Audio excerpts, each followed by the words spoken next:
Assalomu alaykum партизано. Хуб, мардуми партизан, мардуми озодандеш, мардуме ки шумо мехоҳед соҳиби зиндагии арзанда бошен, ана ба контрапартизанҳои эмомалӣ диктатор дода нашен. Ҳама ҳарете шумо чи дохилӣ, чи хориҷӣ ҳаматон будонен, ана бачое ки ана барое ки барои озодӣ расидан, ба зиндагии арзанда рӯбарӯ шидан, чияи партизание бачаҳо. Ба ҳамон хотир чи дохилӣ чи хориҷӣ будонен ки ягона методе ки моро зиндагии хуб мета чи будаи партизанӣ. Мехоҳӣ ки дар зиндагии хуб рӯбарӯ шавӣ партизания, методи партизания. Мехоҳӣ ки бачаитра зулм набинӣ, шомили ҳар намуд таҳматҳои эмомалӣ нашава партизания. Ба ҳамон хотир ҳарятаи шумо чи дохилӣ чи хориҷӣ будонен ки методи партизанӣ единства чияй шуморо ба зиндагии арзанда чӣ мекуна, рӯбарӯ мекуна, пайваст мекуна. Ба ҳамон хотир шумо будонен ин чиза ана устод Лӯи Шералиан муайян карда буд ки мега ки ин сангирон мега ки хизмати ана айём мекунанд, аз номи халқ халқро муддати 30 сол аст ки зиндону эъдом мекунанд. Хоб акмои камакак дар асри ҳозираи хумо асри 21 мо ду ҷумлаша хумо қуш кардем дар булош. Ба ҳамон хотир шумо мардуми озодихоҳ, мардуми дурандеш, мардуме ки озодандеш ҳастед, соҳиби мутафаккири дин ҳастед, мардуми соҳиби ақлу андешаву иброзу назарҳои хуб ҳастед, будонед ки единства методи ки моро зиндагии хуб мета чияи партизания, чи дохилию чи хориҷӣ.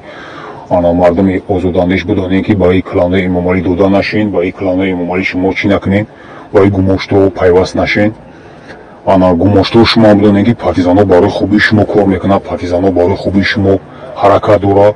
шумо пага зиндагитон хуб мешавад, шумо пага падару модаротон, намедонам оилаотон соҳиби нафақаи хуб мешаванд, соҳиби зиндагии хуб мешаванд. чие методи партизания. Ба ҳамон хотир вақте шуморо дар контрапартизан пайваст мекунанд, бузову гумоштҳоро роитон мекунанд, шумо партизан накоен.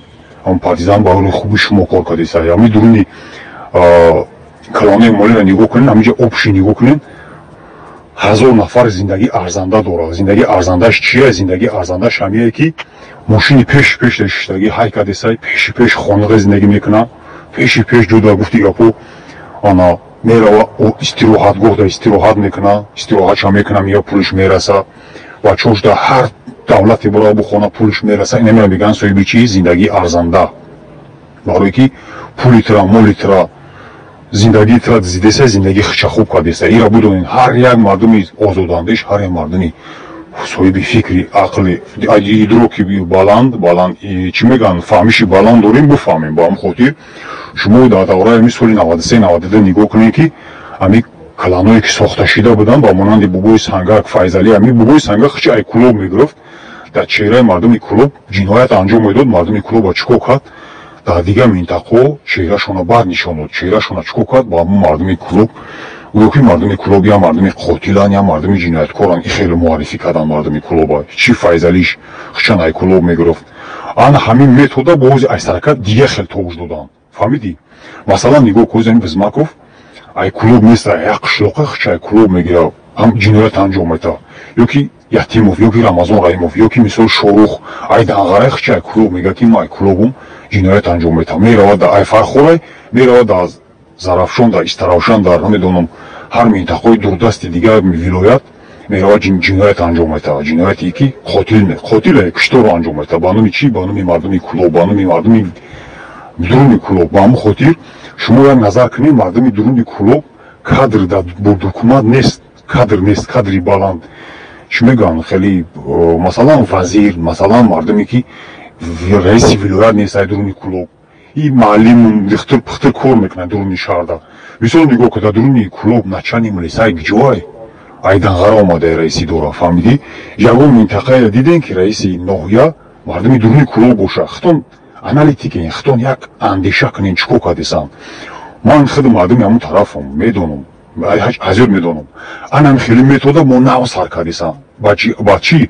ба кланҳои дохилию берунишон кардесанд. фаҳмидӣ? кланҳои дохилӣ ки ҳамин Ятимову, ҳамин Рамазон Раимову, Бизмакову, Мансур Умарову, ана ҳамин дурунишай, кланҳои дурунияй, кланҳои беруниш, Муҳиддин Кабирӣ, Суҳроби Зафар, Ҳусейн Ашуров, инаи берунишанд. шумо ҳар яке шумо анализ кунед, нигоҳ кунед. ҳозир ҳамин Суҳроби Зафар методи наошонай истифода ё шикастан уже майда шинан уже ё айбани рафтан алакай уже анами суроби зафар ай восе ай кадучи ай фамиди ай қишлоқа хчай кулоб мегира ҷиноят анҷом додисай мардума пастави кадисай чи ба тариқи барномаош чи ба тариқи гуфти гапо дар дуруни хонашон мисол ҳами абдурахмони ҳами бачае ки қирғанира ҳамин суроби зафар худиш пастави када маҳкам кадаге нигоҳ кун суроби зафар худиш калани эмомалиро исбот кунем исбот шидаге худиш и чиз нигоҳ кунем суроби зафарам дар туркия буд абдурахмон ӯ бачакан ай чи буд ай қирған буд он дар туркия буд ӯ чи ба пастави наши суроби зафара и бачак абдурахмон зиндонӣ шид дар туркия ана шумо будонем ки роли бобои сангака дар берун ҳозир ки бозӣ кардисай суроби зафар ин се тан паспорт дора се тан ном дора суроб гадоифай суроби зафар бо суроби немеки буду баъди киштани умар бо умарали қаватов бо ном шаълиш карди суроби зафар ҳамаи чиёш дар дасти мо ҳастаи маълумотҳои зафар дар дасти мо партизанҳо вуҷуд дорад ба ҳамон хотир шумо будонем ки аз нӯи мардуми кулоб ҷиноят анҷом метан мардуми кулоба як мардуми хашин нишон додисан мардуме ки вобше гуфти гапо назаршон намегиранд дига минтақаро ба ҳамон хотир будонем дига аз байн рафтани ҳамаи ҳами методо чиай партизанияй ҳар яктаи шумо будонед ҳар яктаи шумо дохилӣ ба дохил беруни дурни будонед барои одамое ки дар минтақаҳо ҳастем бесвете намедонам ҷиноят анҷом метан дар болои сари шумо зулм мекунанд ҳар яктаи шумо хуб фикр кунед калано кияна чӣ хел ҷиноятҳо анҷом додисанд ба ҳамон хотир ана баъд бизое ки ҳастем ҳар минтақаҳо дар мо алоқа биомаданд минтақаҳое ки дар хориҷен минтақаҳое ки мизои дуруни восе дар хориҷ рафтагиен ку будонем ки листотон номотон омадагия уже ҳаст аллакай дар дасти мо барномаҳои шумо омадагия шумо фақат айгирди хито модароӣ кардисанд ин ин бачаҳо рафтанд бачаҳотон дар куҷо бошанд бугоен эҳтиёт суратотон қати даниётон қати адресотон қати ҳар якта дар дасти мо ай чи дохилӣ чи хориҷӣ ӯ бачаҳое ки ҳаракат кардисен хитона шутуяк мегирен намедонам хитона хеле чанд та шаш мегирен ку ба ҳамон хотир бидонем ки шумо дар план ғалтидагиен планда шумо рӯзе мешавад ки шуморо бояд очистка кунанд шумо айдастаи бизии бисёра ку ҳамун дуруни хитон бояд хитона нест кунанд ба тариқи чи ба тариқи партизанҳо бигем дига нестишка бигем мегам яхелишка ки дига мо набинем ҳами одамҳо фаҳмидӣ бидонем ки бисёр бизӣ кардагиен уже шумо ай дурун дар кор нестен дига даво бидонен фаҳмидӣ шумо дар дурун дига дар кор нестен я мустрен бояд шуморо тоза кунанд хичон ба тариқи чи ба тариқи мардуми партизан бидонем ки бизӣ накунем ки мо ҳам мефаҳмем шумо ҳам як гумоштаен шумо як ғулумен леки ба тариқи мардуми партизан шуморо нест мекунанд бидонен бузое ки чи аврупо даен чи дар намедонам кадом қавр бало даен хитон медонен ма кира назар дорам хитон медонен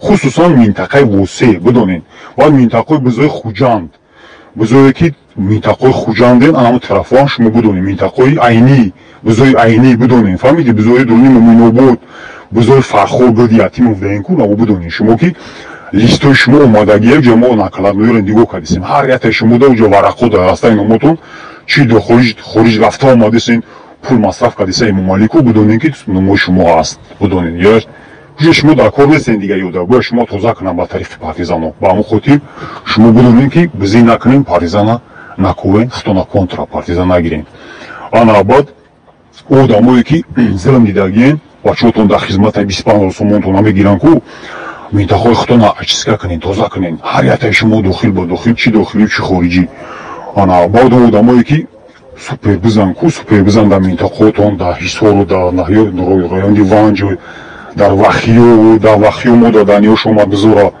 дар минтақаи чи дарвоз минтақаое ки кони тиллоай одамои шерали кабиров ай кие намуҷа тиллотон дизидесай ку нигоҳ кунед ай дуруни хитон шерали кабиров установид кардагианд ба тариқи ҳамун шерали кабиров тиллои хитон ай дуруни хитон дизидесанд дига мардум ҳамин территорияи тиллора ҳама ғулом кардагианд зиндагии қашоқона дорен нигоҳ кунда хитон фикр кунед бачаҳои баақлен саломат бошен зинда бошен баъд молу мулк яъне одамои диздорро нахарем молу мулки дизда одаморо нахарем мо чандтоша дидем хай стоп кардан нахаридан иштиёк шида нахарем ҳамаи моли мардумай пас мегарда мехарем ку пулотон месӯза одамое ки мехарем ку барои бизнес мегирем барои ҳарчи мегирем бидонем ки нахарем ки моли мардумай дачаву чизоро нахарем саломат бошен зинда бошен эҳтиёткорӣ ахтон дур накунен хусусан фақат фикр кунед ки барномаро чӣ хел сохтесан, чӣ хел бояд мардума бо ғулом кунанд. Ба ҳамин хотир Эмомалӣ тира мегӯем беҳуда ҷон накан, зур назар каломи Эмомалӣ муаррифӣ накунед ки Рустам президент мешавад, Рустам президент шидиса, каломи Эмомалӣ буфаҳмед. ана баъд ана одамое ки хутон соҳиби ақл андешаен контрол кунем, барои хутон ташкил кунем, як кас ду кас худ бидонем, тамом ҳеҷ ка надонад дигар. партизан таълим буте сарте дар байни ҷамъият, партизан таълим буте сарте, бухоҳӣ ки дар бари партизанҳо бошӣ, аз назар гузарон муайян ки амал намо, бухоҳӣ ки дар бари партизанҳо бошӣ. одамое ки шумо соҳиби ақл андешаен, барои одамо соҳиби хитрис ҳастем, барои шумо гапи мо тааллуқ дорад. саломат бошин, зинда бошин. расидан ба 5 контило, расида ба зиндагӣ арзанда чӣ партизанӣ.